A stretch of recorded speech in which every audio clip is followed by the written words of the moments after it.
Have you ever stopped to think about how the smallest, most overlooked details can bring down the mightiest machines?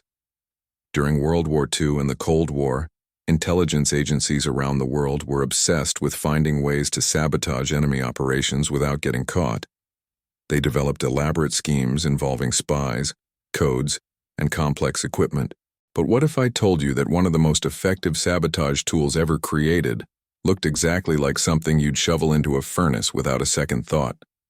The KGB and its predecessor, the NKVD, perfected a weapon so simple and so devastatingly effective that it could destroy a locomotive, cripple a factory, or sink a ship, and the people responsible would never even know they'd been attacked. Today, you're going to discover the ingenious story of how Soviet intelligence turned one of the most common materials in the industrial world into a silent saboteur that struck terror into the hearts of enemy logistics officers across 3 continents. Ukraine, October 1943. A railway worker at a freight depot near Kharkov shovels coal into the tender of a locomotive preparing for a supply run to German positions at the front. The coal looks normal, feels normal, and came from the same pile as hundreds of previous loads. The train departs on schedule, carrying ammunition and food to Wehrmacht units fighting the Red Army, 90 kilometers into the journey, as the fireman tosses another shovelful into the firebox. Something that looks exactly like a lump of coal enters the flames. 10 seconds later, a massive explosion tears through the locomotive's boiler. Superheated steam erupts in all directions, killing the crew instantly and derailing the entire train. German investigators will find twisted metal and burned wreckage, but they will never discover what caused the catastrophic boiler failure. The saboteur responsible is already hundreds of kilometers away, and the weapon itself has been completely destroyed in the explosion it created, leaving no evidence behind. Before we continue with this incredible story, if you're enjoying this type of content that reveals the hidden secrets of wartime sabotage and covert operations, hit that like button below. Subscribe to the channel so you don't miss the next historical revelations, and tell me in the comments, did you know about this weapon? Now let's discover how Soviet engineers created one of history's most brilliant sabotage devices. The origins of explosive coal can be traced back to the desperate days of 1941, when Nazi Germany's invasion of the Soviet Union threatened to overwhelm the Red Army. Soviet partisans operating behind German lines needed ways to disrupt enemy logistics without engaging in direct combat that would expose their positions and risk their limited forces. The NKVD's Technical Services Division recognized that Germany's military machine depended entirely on railways for moving troops and supplies across the vast distances of the Eastern Front. Trains were obvious targets, but conventional sabotage methods like planted explosives or damaged tracks required partisans to expose themselves during placement and could be detected by German security patrols. What Soviet planners needed was a sabotage method that could be deployed passively, that would activate on its own at an unpredictable time and place, and that would leave no trace of deliberate interference. The concept emerged from a simple observation: coal-powered locomotives, factory furnaces, and ship boilers throughout the industrial world. Workers shoveled thousands of tons of coal every day without examining individual pieces closely. If you could create an explosive device that looked and felt exactly like real coal, you could introduce it into enemy fuel supplies, where it would sit undetected until someone threw it into a fire.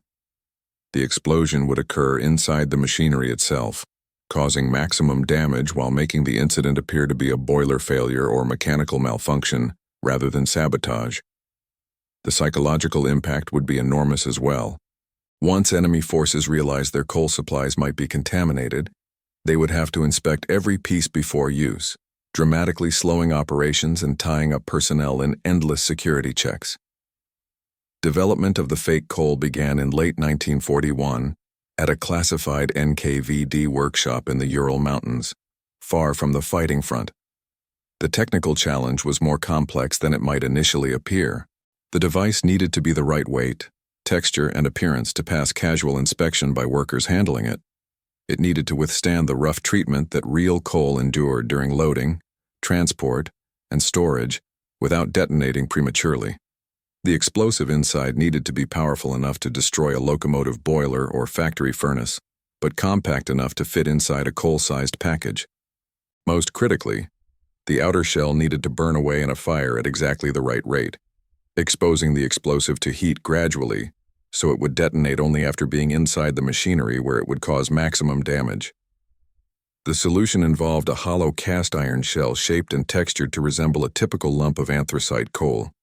The exterior was coated with actual coal dust mixed with a special resin that gave it the authentic look and feel of real coal, including the slight greasiness and the way it left black residue on workers' hands and clothing.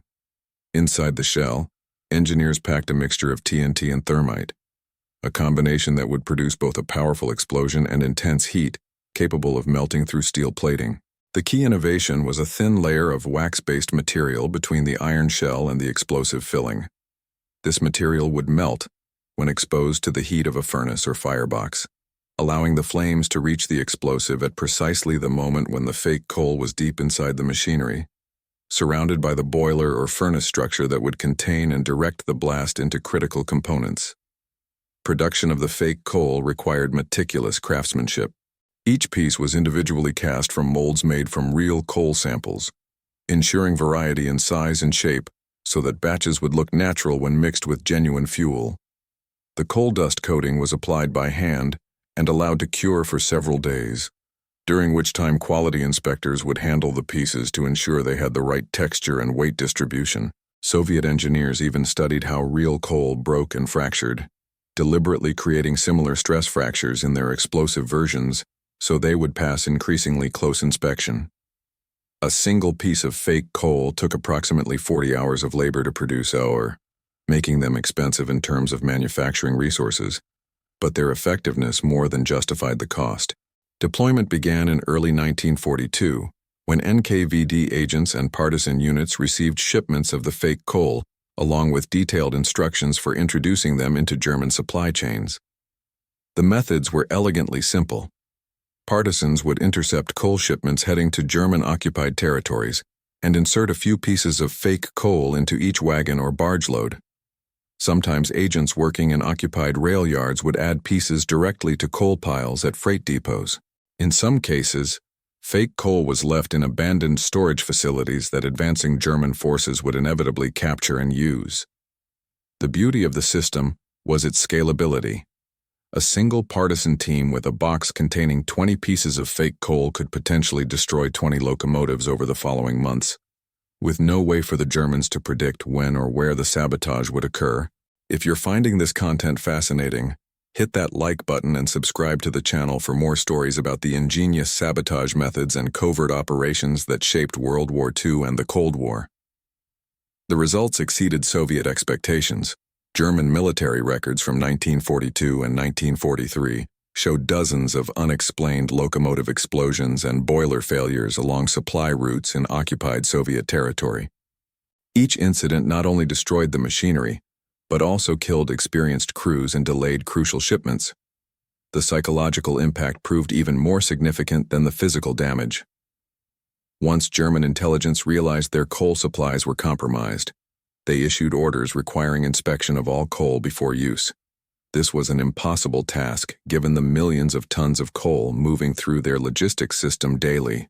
Some units tried to implement the policy anyway, creating massive delays as soldiers and railway workers sifted through coal piles looking for suspicious pieces. Other units ignored the warnings and continued operations normally, gambling that their particular coal supply was clean, which only ensured the sabotage continued.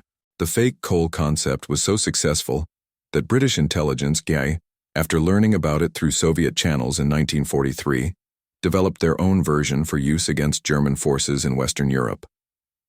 The British produced fake coal using slightly different materials and manufacturing techniques but following the same basic principles the Soviets had pioneered.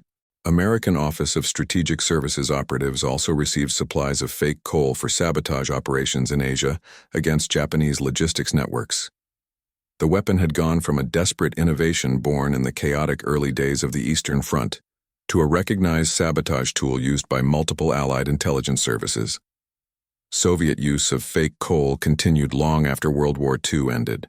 During the Cold War, The KGB maintained production facilities and stockpiles of the weapon for potential use in conflicts around the world.